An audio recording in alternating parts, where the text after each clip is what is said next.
A leader in event education, the Event Leadership Institute offers on-demand video classes, interviews with industry mavericks, and online instructor-led professional development courses taught by industry experts. Visit eventleadershipinstitute.com for more information and to see a schedule of upcoming classes. Are you a follower? 9, 8, Okay, so we're gonna probably add. Welcome to GatherGeeks, a podcast by BizBash, the place where people passionate about meetings and events come together. Here are your hosts, BizBash CEO David Adler and Executive Editor Beth Kormanik. Hi, David. Hey, Beth. Well, we are back with a fun episode today. This is a catering episode, which means we'll be talking about food, but we're also going to be talking about data, R&D, customer service, and creating experiences. Our guests today are Eric and Mark Michael, twin brothers and co-founders of Occasions Caterers.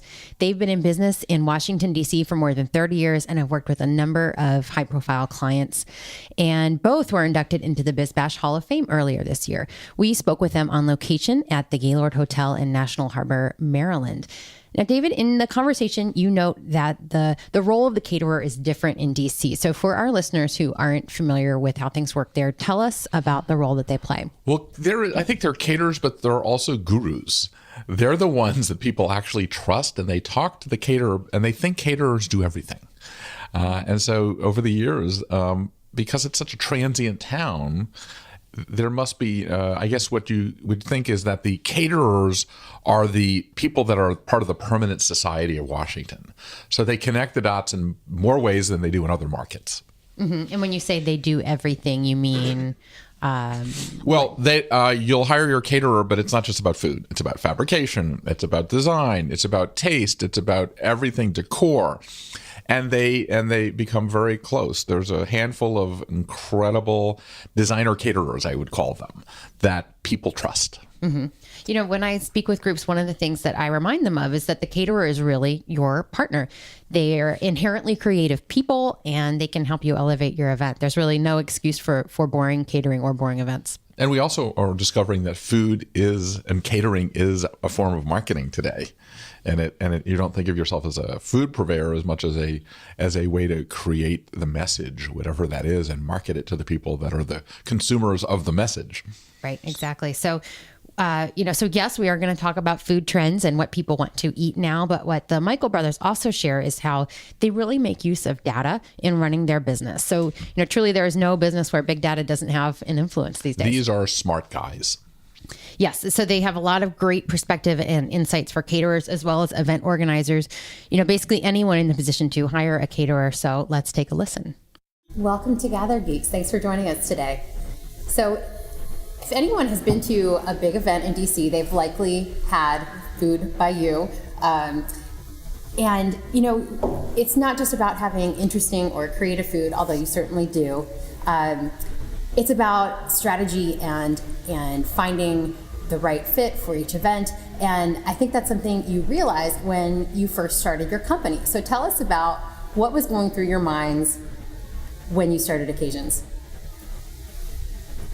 Well, I love that. By the way, we're listening to two brothers, and they have their own hand signals, and they sort of know how to tell each one has their own language, and they know how to talk without talking. It's been so long that I've forgotten that. No, it's a good question, and truly, Mark and I started when we were 22, very shortly out of college, and honestly, our first goal was to make rent. So the master plan for conquering the catering world wasn't formed for a few years on. But what we did know is that there was a need in Washington and a great hunger for something that felt fresh and different and personal. Caterers that came before us, and there were a number that had been in business for 20 and 30 years going into the 80s, had gotten stale, and Washington in the early 80s was a pretty wealthy place. A lot of well-traveled clients looking for a different approach, and being very young and small and a nimble company, we were able to create each event from scratch and make it absolutely custom. The innovation was what Eric just described, but also sort of creating a sense of consistency and confidence with our customer base back in the 70s and 80s, sort of like when we were understanding what catering was all about. There was a very much a sort of fly-by-night mentality or perception from consumers about pricing for catering and the value for the dollar, and we tried to be as transparent as possible with the services, and in addition to sort of customizing everything, create a product and a service that we could create every single night, not just with all of our effort one night and do a great event and then fall back the next night. So consistency was very, very important. But it also wasn't in that, I think Washington, what makes Washington a little different than other cities today is also, even back then, is that the caterer is not just a caterer. The caterer is the person that you call to run your event. And it's a lot more strategy as well as food and just the sort of the basics, correct? Yes, right. So you see this more than we do. We grew up in this environment, right. And the caterer in Washington is usually the second call after the venue. It's venue, then caterer often contracts the other vendors, the florist, the lighting, so we act as a general contractor. That's not true of every marketplace. Often caterers are in the food lane only, and don't get involved with rentals and decor and decisions about logistics and flow. We've built a team that are knowledgeable about food, but they also are knowledgeable about all of the other aspects of running a big and complicated event. Right, trust is like your number one thing that you're selling in many cases. Absolutely, they want to make one phone call and often we're that phone call. Yeah. So you have been on the front lines of seeing how entertaining has changed. What is new and fresh today, or what are clients asking from you now that has changed from 5, 10, or when you started the business? Yeah, so it's an interesting question, and it's not just a change from then to now. It's a change from last year to this year, and frankly, next year to the year after. Its tastes change very quickly these days. The biggest change recently is that the expectation from our customers is that they will have the dining experience that they want to have wherever they are and whoever is providing that. So whether they're at a restaurant or a catered event, they want the same quality of food and service. And because of that, the lines between what's expected of a caterer and what's expected of a restaurant chef, particularly a named restaurant chef, are really blurred. The restaurants are veering into catering and banquet service. Caterers are very much aligning themselves with the expectations of a restaurant, with small plates, unusual compositions, thematic meals, and very much now a chef experience where the chef is out of the kitchen and on the floor interacting directly with the customer. But how does that, I mean, it's not the same exact experience anymore, because I know that when you bring a named chef into an event, they're so busy making every plate perfect that they don't get the trains to run on time. Do you find that as an issue, or how do you solve that problem? Well, yes, celebrity chefs hired for events have been really popular for the past couple of years. We partner frequently with named chefs, and we bring the expertise, the execution. But you don't let them control the execution, because that's the kiss of death, right? No, because there's a honestly, there is a mathematical formula about how many touches per plate. How many plates need to be served in how many minutes? What is how that? many hands? What are some of those metrics? Well, the metrics are. If we told you, we'd have to kill you. Oh, this is the trade secret. But there is. You're all doing it. I mean, Yesterday on the plane from California, I just watched Founder, the McDonald's thing. Did you see that? Yes. I've not seen Yes. that. And Good case in point. He basically found a way. figured out how to make McDonald's hamburgers fast. And he took a tennis court and he chalked out the whole thing and had everyone create a mock kitchen. And it was brilliant. I would assume that that Exactly kind of precision you need in order to. Yeah, I think one of the things that we've utilized is a research and development part of our kitchen. So we have dedicated staff that are working closely. We should be talking about this because Eric's the one that sort of leads the effort to reinvent, tweak, change the dining experience for our customers consistently throughout the year. So it's not a once a year, once every other year endeavor. So we're constantly looking for different ways to modernize certain experiences or create unique experiences for our customers from a catering perspective, which is very different from a restaurant experience. Yeah, I love this idea, R&D in the catering business. Tell us more about that. Sure. Our R&D is a full-time function for us. We have a team dedicated to nothing but dreaming up, testing, and vetting new ideas. And we're really strategic about it. We have a 31-year history. We have a lot of data that helps us understand choices that customers make, what they're looking for, really in real time. We can look at last year and see that octopus is now really popular. So 5 years ago, I couldn't sell octopus. Now, How do you know octopus is popular? because they're buying it. I put it on my menus, and I can tell how many. We test the waters by introducing a new ingredient or a new style of cooking, and then we get data almost immediately. So that part of it's pretty scientific. The non-scientific part is imagining what. And back, David, to your point about the difference between a caterer and a restaurant. How can we achieve the same result? How can we have the plate look just as beautiful as it does at a 5-star restaurant, knowing that we only have 10 minutes to feed 200 people? So all of that is factored in as we're developing our recipes, and we will go through a list of hors d'oeuvres and we'll try out 40. We do blind taste tests. We bring in guinea pigs. And of those, we'll whittle it down to 6 or 7 that work for us. So obviously taste is a big factor. What are other things you consider when deciding what's going to make the cut? Well, I think that It's taste, it's the visual impact, it's and what feels fresh to the marketplace. colors, it's what the customer is going to experience when they see that, the emotion and the wow factor. How big of the senses? Taste, smell, sight? All of the above. All of the above. Is there anything that happens first? And sensation, and crunch. It's Right. all of the above. It's obviously it's got to be beautiful. Food has to be beautiful. That's the first way you experience it.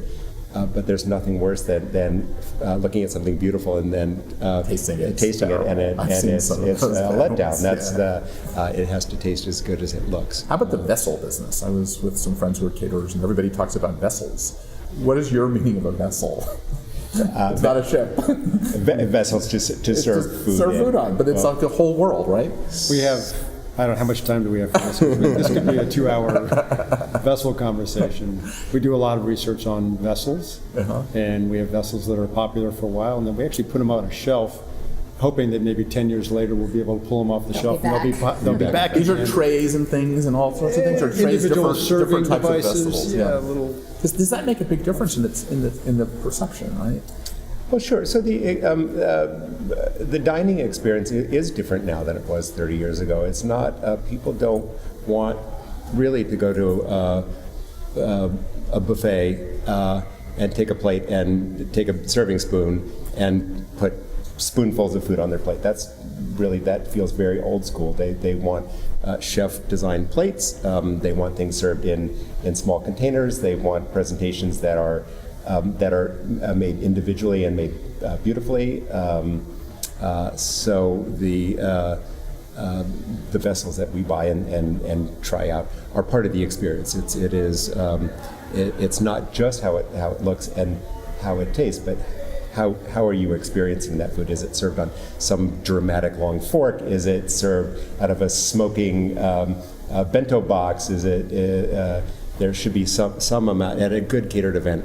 There should be some wow factor, and Do you always put a wow factor in everything in some form? Really or is depends on the customer. Yeah, some customers want lots of sis boom ba, and there are other customers. Like a conveyor belt or a Ferris wheel, some ideas we've seen you do. Right. Yeah. So those are two good examples of things that we brought to the market. They're ideas that we came up with to serve our food in a compelling way. And so we were the first installer, the only caterer with a 20-foot long conveyor belt. It was manufactured in Asia and shipped over.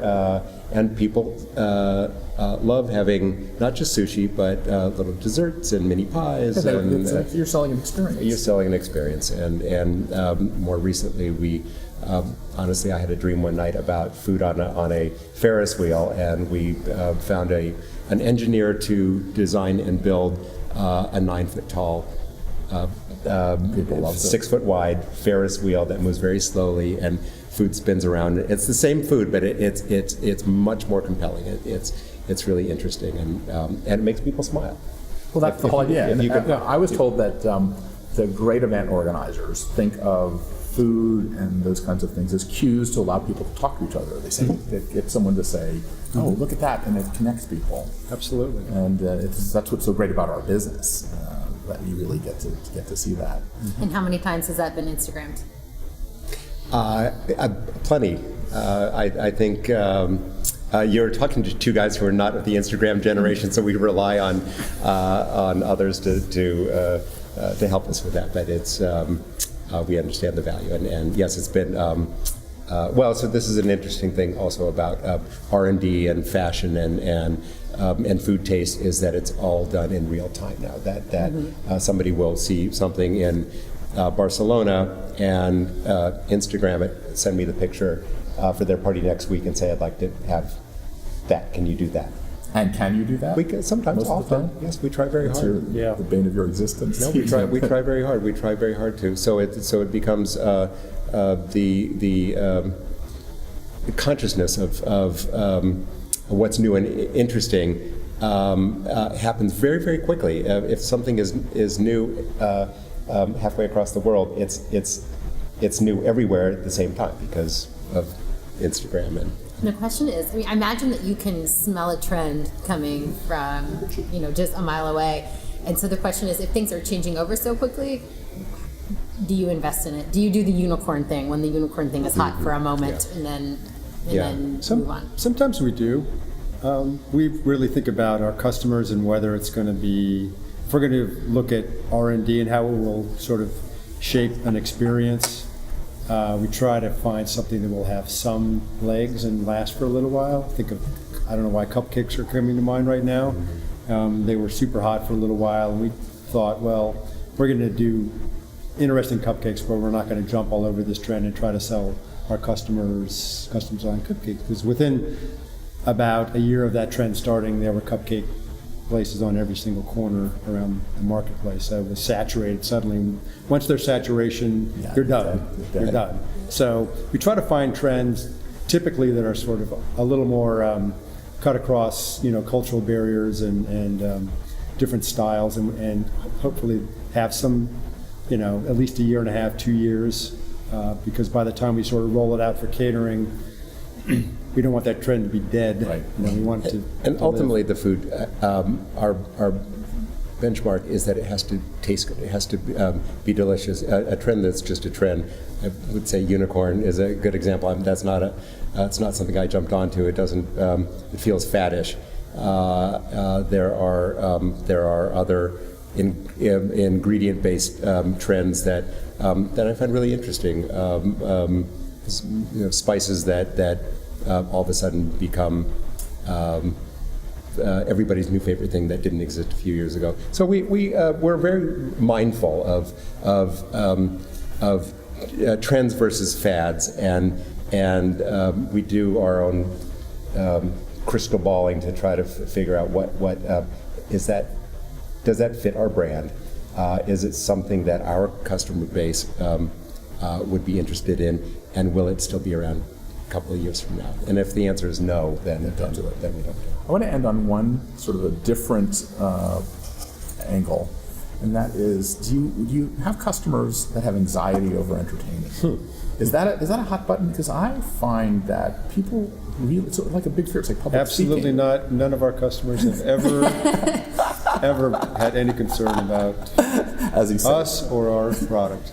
But the anxiety But Eric will tell you the factor, truth. the anxiety factor is The truth really is, bigger than we think, I think. Of course, and even for No matter who you are. no matter who you are, and when I entertain, I'm anxious. It is anxiety producing. You're inviting, whether it's particularly for a wedding, but not just for a corporate event. You're inviting a lot of people into your space, and you're hosting, and you rely on outside sources, vendors to pull it all together. And some people are quite experienced. They don't experience as much anxiety, but we certainly have clients that will take to their bed for 3 days, and You have to be a therapist sometimes. of course, that's it. You know, but You're a calming personality, so you're probably very good at it.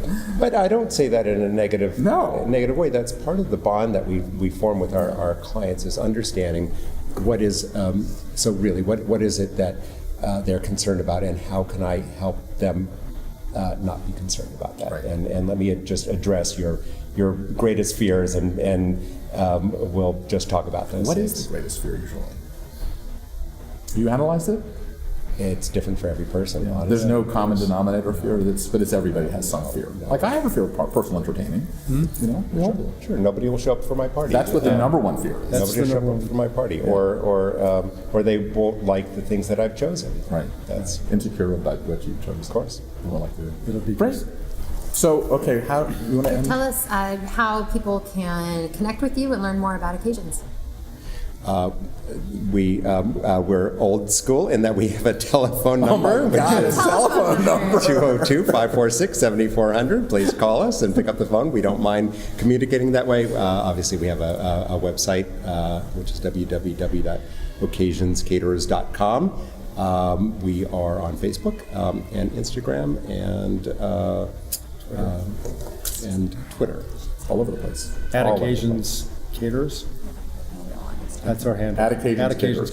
Caterers. Okay, great. Thank you so much, guys. Thank you. Thank you. So, David, I love how Eric speaks in food metaphors throughout this interview. He said that there was a hunger for their services, and that ideas from others had gotten stale, and he gets inspiration. Also, it comes to him in his dreams. So they literally are thinking about their business day and night. Yeah, I mean, only an editor would feel that, would see that. That's so funny. I didn't realize that until you mentioned it. That was great. And, in this interview, you noted how caterers are selling an experience. Was that always the case? I remember in the old days knowing the caterer by their hors d'oeuvre, and the experience was much, much more, free food and booze, as opposed to really creating a feeling. And it has changed a lot. And there's also the challenge of knowing when a trend will stick around and what you should invest in versus what's going to be over in a flash.